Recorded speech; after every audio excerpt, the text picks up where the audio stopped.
ഓം ശ്രീ ഗുരുഭ്യോ നമഃ. എറണാകുളത്തപ്പാശരണം പന്നിക്കോട് എന്ന് പറഞ്ഞൊരു സ്ഥലമുണ്ട്. അവിടെ ഒരു സ്വയംഭൂ ശിവൻ്റെ ക്ഷേത്രമുണ്ട്. അപ്പോൾ ദാറ്റ് ഈസ് നിയർ പുത്തൻകുരിശ്. ആ ക്ഷേത്രവും നമ്മളുടെ എറണാകുളത്തപ്പൻ ക്ഷേത്രവും തമ്മിൽ ക്ലോസ് ആയിട്ടുള്ളൊരു ബന്ധമുണ്ട്. സോ ആ കഥയാണ് ഇന്ന് ഞാൻ നിങ്ങളായിട്ട് പങ്കുവയ്ക്കാൻ പോണത്. സോ ദ തിങ് ഇസ്, പന്നിക്കോടിൻ്റെ അടുത്തായിട്ട് കോമനമന എന്ന് പറഞ്ഞൊരു ഇല്ലുണ്ട്. ആ ഇല്ലത്തിൽ ദിവാകരൻ നമ്പൂതിരിക്കും അന്തർജനത്തിനും കുറേ കാലങ്ങൾക്ക് ശേഷം ഒരു കുഞ്ഞ് ജനിക്കുകയാണ്.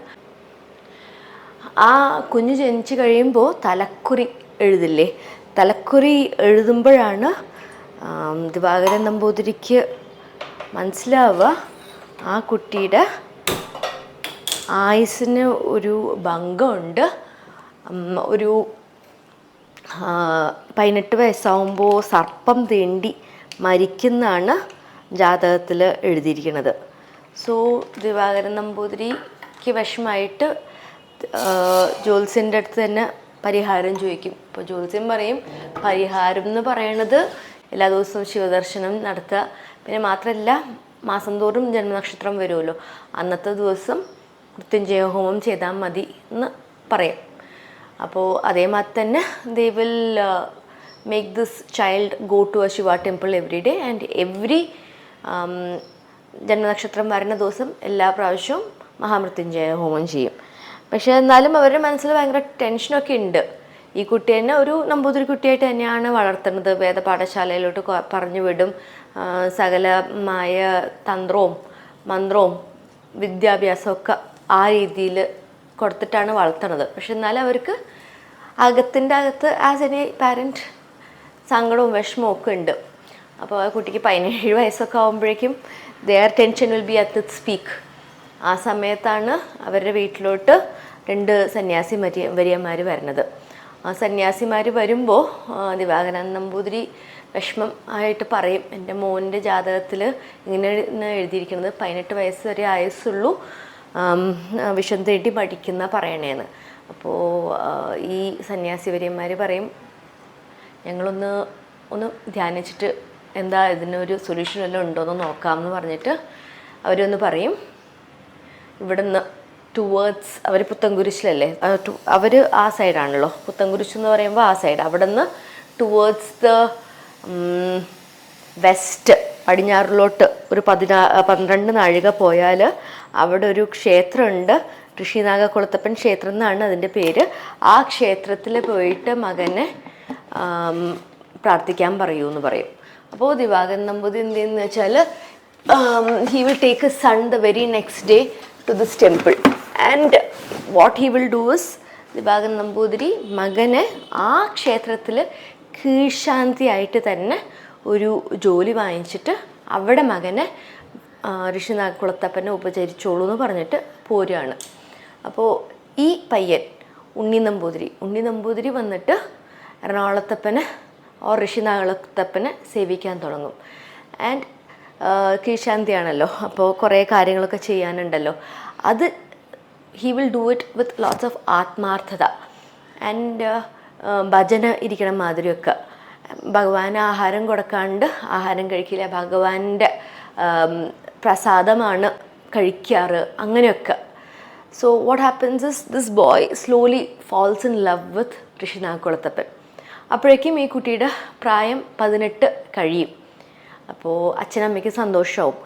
ജാതകത്തിൽ 18 വയസ്സായിരുന്നു എഴുതിയിരുന്നത്, പക്ഷെ ഞങ്ങളുടെ മകൻ 18 വയസ്സും കഴിഞ്ഞ് he still alive. So they get very happy. അപ്പോൾ മകൻ്റെ അടുത്തൊന്ന് പറയും, മോനെ നിൻ്റെ കഷ്ടകാലമൊക്കെ കഴിഞ്ഞു എന്നാ തോന്നണേ, നീ ഒരു കാര്യം ചെയ്യും, ഇല്ലത്തിലോട്ട് തിരിച്ചു പോകാമെന്ന്. അപ്പോൾ ഈ കുട്ടി പറയും, ഇല്ല അച്ഛാ, ഞാൻ ഇവിടെ തന്നെ നിന്നോളാം, ഞാൻ ഋഷിനാഗക്കുളത്തപ്പനെ സേവിച്ച് ഞാൻ ഇവിടെ തന്നെ നിന്നോളാം എന്ന് പറയും. ആൻഡ് കുറച്ച് ദിവസം കഴിയും, 18 വയസ്സ് കഴിഞ്ഞ് ഒരു 3-4 മാസം ആകുമ്പോൾ ഒരു ദിവസം ഉച്ച പൂജ സമയത്ത് മേൽശാന്തി ശ്രീലകം അടച്ച് പൂജിക്കുകയാണ്. ആ സമയത്ത് ഉണ്ണി നമ്പൂതിരിക്ക് മൂത്രമൊഴിക്കാൻ മുട്ടും. അപ്പോൾ വേഗം കുളക്കടവിലോട്ട് പോയിട്ട് ദേഹശുദ്ധിയൊക്കെ കഴിച്ച് തിരിച്ചു വരുന്ന വഴിക്ക് കാല് എന്തിലോ തട്ടും. അപ്പോൾ ഇഫ് യു നോ, നമ്മുടെ കുളക്കടവ് അവിടെ അത് കഴിഞ്ഞിട്ട് പാർവതിയുടെ നടവഴിയാണ് അകത്തോട്ട് കയറുന്നത്. അവിടെ എത്തുമ്പോഴാണ് കാലിൽ എന്തോ തട്ടുന്നത്. നോക്കുമ്പോൾ അതൊരു വിഷം നിറഞ്ഞൊരു സർപ്പമായിരുന്നു. ആ സർപ്പം ഇങ്ങനെ പത്തി ഉയർത്തി നിൽക്കുകയാണ് ഉണ്ണി നമ്പൂതിരീനെ കൊത്തിക്കൊല്ലാൻ. അപ്പോൾ ഉണ്ണി നമ്പൂതിരി പേടിച്ചു പോയിട്ട് he will go rushing inside the temple and ഭഗവാനെ വിളിക്കുകയാണ്, എറണാകുളത്തപ്പ അരിഷ്ടനാകുളത്തപ്പ എന്നെ കാത്തോളില്ലേ എന്ന് പറയാണ്. ആ സമയത്ത് ശ്രീലകത്തിൻ്റെ അകത്തു നിന്ന് ഒരു അശരീരി കേൾക്കുകയാണ്, സുബ്രഹ്മണ്യ നീ എൻ്റെ ഭക്തരെ നോക്കില്ലേ എന്ന്. സോ അപ്പോൾ ഒരു ഇടിമിന്നൽ വന്നിട്ട് ഈ സർപ്പം രണ്ടായിട്ട് മുറിഞ്ഞ് പോവാണ്. തിരുമേനി മേൽശാന്തി ഈ ശബ്ദകോലാഹലമൊക്കെ കേട്ട് നട തുറക്കണതും ഉണ്ണി നമ്പൂതിരി ചാടി മണ്ഡപത്തിൽ കയറുന്നതും ആ ഇടിമിന്നൽ വന്ന് ആ സർപ്പം രണ്ടായിട്ട് പിളരണതും ഒക്കെ ഒരേ സമയത്തായിരുന്നു. Imagine the atmosphere at that point. ഈ ശബ്ദമൊക്കെ കേട്ട് നാട്ടുകാരൊക്കെ വന്ന് കൂടുകയാണ്. എന്തായി എന്ന് ചോദിക്കുമ്പോൾ ദേ ഓൾ ഉണ്ണി നമ്പൂതിരി പറയും ഇങ്ങനെയൊക്കെ ആണ് സംഭവങ്ങളെന്ന്. അപ്പോൾ എല്ലാവർക്കും അതിശയം സഹിക്കില്ല. ഓ ഭഗവാനെ, നീ തന്നെ നിൻ്റെ മകനെ അയച്ചല്ലോ ഇങ്ങനെ തൻ്റെ ഭക്തനെ നോക്കാൻ വേണ്ടിയിട്ട് എന്ന്. അപ്പം തന്നെ അവർ വേഗം ഉണ്ണി നമ്പൂതിരിയുടെ ഇല്ലത്തോട്ട് മെസ്സേജ് ഇട്ടിട്ട് അച്ഛനും അമ്മയും എല്ലാവരും വരികയാണ്. വന്നിട്ട് ഭഗവാന്റെ കൃപ കാരണം ആണല്ലോ ഞങ്ങളുടെ മകൻ രക്ഷപ്പെട്ടതെന്ന് പറഞ്ഞിട്ട് കിഴിപ്പണം വയ്ക്കുകയാണ്. അതുകൂടാണ്ട് എള്ളു തുലാഭാരമൊക്കെ ചെയ്യും. എന്നിട്ട് മകനെ കാത്ത എറണാകുളത്തപ്പൻ്റെ അടുത്ത് മീൻസ് അവർ they don't know how else they can show their thankfulness to Bhagavan. പക്ഷെ മനസ്സിൻ്റെ അകത്ത് ഒരു വിഷമമുണ്ട്, ഒരു സർപ്പഹത്യയാണല്ലോ, അത് അമ്പലത്തിൻ്റെ അകത്താണല്ലോ നടന്നിരിക്കണേന്ന്. അപ്പോൾ ഒരു ജ്യോത്സ്യനെ കാണുമ്പോൾ ജ്യോത്സ്യൻ പറയും ശരിയാണ്, അമ്പലത്തിനകത്താണ് അത് നടന്നിരിക്കുന്നത്, പക്ഷേ ഭഗവാന്റെ കൽപ്പന പ്രകാരം സുബ്രഹ്മണ്യ സ്വാമി ചെയ്തതാണല്ലോ, അത് കാരണം കൊണ്ട് വിഷമിക്കേണ്ട, എന്തായാലും നിങ്ങൾ ഒരു സർപ്പത്തിൻ്റെയും ഒരു സുബ്രഹ്മണ്യത്തിൻ്റെയും ബിംബം ഉണ്ടാക്കി എറണാകുളത്തപ്പൻ്റെ അടുത്ത് വെച്ചോളൂ എന്ന് പറയും.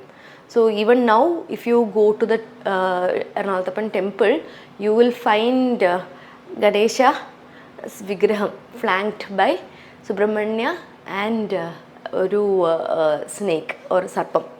അപ്പോൾ അതിപ്പോൾ ബാലാലയത്തിലാണ് മാറ്റി വെച്ചിരിക്കുന്നത്. എന്നുവെച്ചാൽ ഇപ്പോൾ അത് പണി ചെയ്യാണ്, അതിൻ്റെ ഒരു പണി നടക്കുകയാണ്, പുനരുദ്ധാരണം നടക്കുകയാണ്. So that is the story of how Ernakulathappan takes care of his ഭക്താസ്. അപ്പോൾ ഈ കുട്ടിയുണ്ടല്ലോ, ഈ ഉണ്ണി നമ്പൂതിരി ഇവിടെ തന്നെ നിൽക്കുകയാണ്, ഭഗവാനെ സേവിച്ച് ഋഷിനാക്കുളത്തപ്പനെ സേവിച്ച് ഇവിടെ തന്നെ നിൽക്കുകയാണ്. അമ്മ വന്നിട്ട് പറയാണ് മോനെ ഇല്ലത്തോട്ട് തിരിച്ചു വാന്നൊക്കെ പറഞ്ഞിട്ടും ആ കുട്ടി പോണില്ല. അപ്പോൾ അമ്മ ലാസ്റ്റ് പറയും മോനെ നീ വന്നാൽ മാത്രമേ ഇല്ലത്തിൽ ഇനി കുട്ടികളുണ്ടാവുള്ളൂ, അപ്പോൾ നിൻ്റെ വേലി കഴിച്ചാൽ മാത്രമേ അത് നടക്കുള്ളൂ, അതാണ് കൊണ്ട് നീ എന്തായാലും ഇല്ലത്തോട്ട് തിരിച്ചു വരണം, വംശവൃദ്ധിക്ക് അത് ഇമ്പോർട്ടൻ്റ് ആണെന്ന് പറഞ്ഞിട്ടും മകൻ പോണില്ല. അപ്പോൾ ഒരു രാത്രി ഭഗവാൻ സ്വപ്നത്തിൽ വന്നിട്ട് പറയാണ് ഞാൻ കാരണമാണല്ലോ നീ പോവാണ്ടിരിക്കണത്, നീ വിഷമിക്കണ്ട, നീ നാട്ടിലോട്ട് തിരിച്ചു പോയിക്കോളൂ, ഇല്ലത്തോട്ട് തിരിച്ചു പോയിക്കോളൂ, അവിടെ നിങ്ങളുടെ ഇല്ലത്തിൻ്റെ അടുത്തായിട്ടൊരു കുറ്റിക്കാടുണ്ട്, ആ കുറ്റിക്കാടിൻ്റെ അകത്തായിട്ട് ഞാനുണ്ട്, എന്നെ വന്ന് അവിടെ വന്ന് സേവിച്ചോളൂ എന്ന് പറയും. അപ്പോൾ അടുത്ത ദിവസം തന്നെ ഉണ്ണി നമ്പൂതിരി ഋഷിനാകുളത്തപ്പൻ്റെ അടുത്ത് നിന്ന് പെർമിഷൻ വാങ്ങിച്ചിട്ട് തിരിച്ച് ഇല്ലത്തോട്ട് പോയിട്ട് അച്ഛൻ്റെ അടുത്ത് പറയാണ് ഇങ്ങനെ ഋഷിനാകുളത്തപ്പൻ പറഞ്ഞു ആ കുറ്റിക്കാടിൻ്റെ അകത്ത് അദ്ദേഹത്തിൻ്റെ സാന്നിധ്യമുണ്ട് എന്ന്. അപ്പോൾ കുറ്റിക്കാടൊക്കെ വൃത്തിയാക്കി നോക്കുമ്പോൾ അവിടെ ഒരു സ്വയംഭൂ ശിവലിംഗം. അപ്പോൾ അതാണ് ഉണ്ണി നമ്പൂതിരി പിന്നെ സേവിച്ചുകൊണ്ടിരുന്ന ഋഷിനാകുളത്തപ്പൻ. സോ പന്നിക്കോടുള്ള ക്ഷേത്രം ഇസ് കോൾഡ് പന്നിക്കോട് ഋഷിനാകുളത്തപ്പൻ ക്ഷേത്രം. That is the full name of the temple. അപ്പോൾ ഈ ക്ഷേത്രത്തിലോട്ട് ഞാൻ ഒരു കൊല്ലം മുന്നേ പോയിട്ടുണ്ടായിരുന്നു. TDM ഹാളിൽ ലെക്ചർ ഉണ്ടായിരുന്നില്ലേ, അപ്പോൾ ആ ലെക്ചർ കഴിഞ്ഞിട്ട് ഞാനും ശ്രീപതിയും കൂടി ഈ ക്ഷേത്രത്തിലോട്ട് പോയിട്ടുണ്ടായിരുന്നു. ആൻഡ് അമ്പലത്തിൻ്റെ അടുത്തായിട്ട് തന്നെ ഒരു ഈ വെള്ളത്തിൻ്റെ ഉറവിടം എന്ന് പറയില്ലേ, വെറ്റ കിണർ എന്നൊക്കെ പറയണ മാതിരി ഒരു ഉറവിടം കൂടി ഉണ്ട്. അതും കൂടി പോയി തൊഴുത് ഞങ്ങൾ തിരിച്ചു വന്നത്. So I just thought I will share this story with you today because it is ഇടവം 1. എല്ലാവർക്കും പന്നിക്കോടിലും പോയിട്ട് വിശുദ്ധാംഗക്കുളത്തപ്പനെ ദർശിക്കാൻ ഭഗവാൻ അനുഗ്രഹം തരട്ടെ എന്ന് പ്രാർത്ഥിച്ചുകൊണ്ട് നിർത്തുന്നു. ഓം ശ്രീ ഗുരുഭ്യോ നമഃ. എറണാകുളത്തപ്പ ശരണം.